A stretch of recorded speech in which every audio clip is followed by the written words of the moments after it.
नीतीश कुमार ने भाजपा से गठबंधन क्यों तोड़ा? उनकी बात माने तो आरसीपी सिंह के जरिए बीजेपी उनकी पार्टी को तोड़ना चाहती थी। कहा गया कि ये चिराग पासवान का दूसरा मॉडल था। पहले चुनाव में चिराग पासवान का इस्तेमाल किया, फिर आरसीपी सिंह का। और पार्टी के राष्ट्रीय अध्यक्ष ललन सिंह ने आरोप लगाया कि आरसीपी को बीजेपी ने उनकी पार्टी की मर्जी के बिना केंद्र में मंत्री बना दिया। ये सब झूठा प्रचार है नीतीश कुमार और उनके साथियों का। मंत्रिमंडल की बात शुरू करते हैं 2019 में जब दूसरी बार नरेंद्र मोदी ने प्रधानमंत्री पद की शपथ ली, मंत्रिमंडल बन रहा था, तब कहा गया था नीतीश कुमार से कि अपनी पार्टी से किसी एक व्यक्ति का नाम दे दीजिए जिसको कैबिनेट मिनिस्टर बनाया जाएगा। सारे एलाइज से एक एक मंत्री बनाए जा रहे हैं। उनकी मांग थी, बल्कि कहिए उनकी जिद थी कि जितने मंत्री बिहार से बीजेपी के बनेंगे उतने ही जेडीयू के बनने चाहिए। तर्क पूछा गया तो उन्होंने कहा कि हमको अपना सामाजिक समीकरण जो है वो बिठाने में दिक्कत होगी, बिना उसके बीजेपी के बराबर जो है मंत्री अगर बनेंगे तो हमें सहूलियत होगी। लेकिन ये अगर ये रास्ता खोलती बीजेपी तो बाकी एलाइज का क्या होता, जिनके पास इससे ज़्यादा सीटें थीं। मतलब कम से कम शिवसेना की मांग तो होती कि भाई जितनी नीतीश कुमार को दी है उससे ज़्यादा कैबिनेट बर्थ हमको दीजिए। तो बीजेपी ने वो मना कर दिया, इसलिए कोई नहीं बना नीतीश कुमार की पार्टी से 2019 में मंत्री। वो जो बात कहते हैं कि बनना नहीं चाहते थे और बाद के लिए टाल दिया, उसका कारण ये था। अब आती है बात आरसीपी सिंह की। आरसीपी सिंह को जब 2019 के बाद अब जो मंत्रिमंडल का विस्तार हुआ, जब वो बनाए गए, तब उनसे नाम मांगा गया।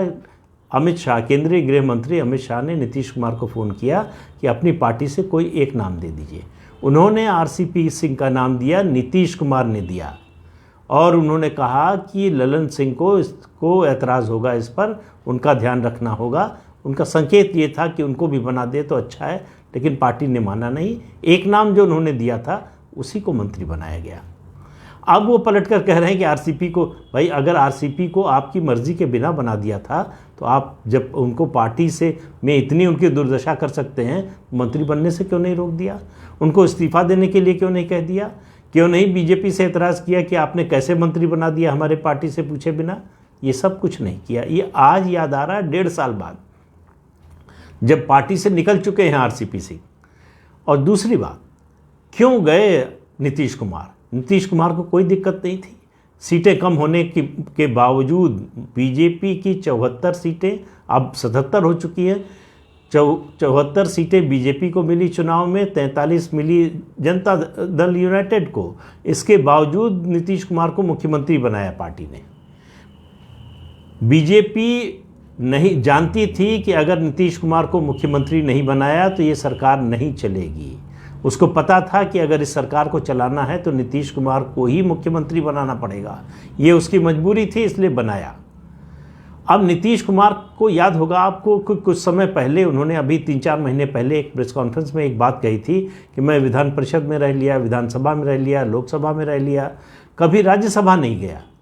अब इसका औचित्य उस समय लोगों को समझ में नहीं आया था कि वो क्यों ऐसा कहना चाह रहे। वो एक प्रदेश के मुख्यमंत्री हैं, सबसे लंबे समय से मुख्यमंत्री है, उनके मुख्यमंत्री पद को लेकर कोई खतरा नहीं है, कोई संकट नहीं है, फिर वो राज्यसभा में जाने की बात क्यों कर रहे हैं? तो वो क्या मुख्यमंत्री पद छोड़कर राज्यसभा जाना चाहते हैं? ऐसा नहीं था। वो अपने संदेशवाहकों के जरिए बीजेपी के राष्ट्रीय नेतृत्व से बार बार कह रहे थे कि उन्हें उपराष्ट्रपति बना दिया जाए। बीजेपी जिसके पास अपना पूर्ण बहुमत है, दोनों सदनों को मिलाकर अपना राष्ट्रपति पद का उम्मीदवार चुनवा सकती है, वो क्यों बनाए नीतीश कुमार को उपराष्ट्रपति? और मालूम है कि एक बार उपराष्ट्रपति बनने के बाद नीतीश कुमार को मालूम है कि ये उनके पॉलिटिकल करियर का आखिरी अपॉइंटमेंट है, आखिरी नियुक्ति है, आखिरी पद है, इसके बाद कुछ होना नहीं है। तो वो किस तरह का व्यवहार करेंगे, ये इसका अनुमान लगाना कोई मुश्किल काम नहीं था। बीजेपी जानती थी कि जिस तरह से मुख्यमंत्री रहते हुए वो परेशान कर चुके हैं पार्टी को, उपराष्ट्रपति बनने के बाद तो उनके हाथ में सब कुछ होगा और बीजेपी कुछ नहीं कर पाएगी। इसलिए बीजेपी को पता था कि उनको उपराष्ट्रपति पद तो देना ही नहीं है। ये बात नीतीश कुमार को हजम नहीं हुई, उनको मंजूर नहीं हुई। उन्हें लगा कि जो उनको लग रहा था कि भाई ये मुख्यमंत्री पद कब तक रहेगा पता नहीं, ज़्यादा से ज़्यादा 2025 तक रहेगा, उसके बाद तो कोई भविष्य है नहीं राजनीतिक चुनावी राजनीति में। तो उनको लगा कि अगर अभी उपराष्ट्रपति बन जाएंगे 2027 तक के लिए हमारी व्यवस्था हो जाएगी।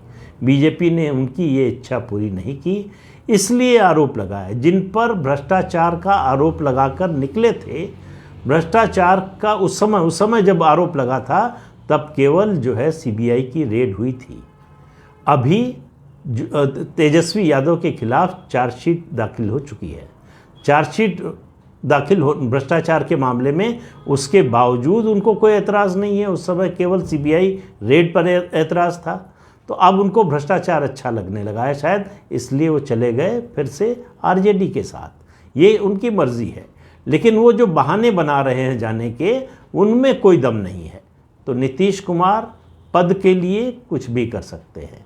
उनको उपराष्ट्रपति पद नहीं मिला तो उन्होंने छोड़ दिया बीजेपी का साथ। अब देखिए आरजेडी का साथ कब तक देते हैं, क्योंकि तेजस्वी यादव लालू प्रसाद यादव नहीं है। तेजस्वी यादव में उतना धैर्य नहीं है। वो इंतज़ार नहीं करेंगे। उनको मालूम है कि नीतीश कुमार की बहुत लंबी पारी बची नहीं है। तो ऐसे में वो जल्दी से जल्दी चाहेंगे कि मुख्यमंत्री पद तक पहुँचें। वो जब संघर्ष शुरू होगा तब क्या होगा ये देखने की बात होगी। तो इस अंक में इतना ही, अगले अंक में फिर मिलते हैं। तब तक के लिए नमस्कार।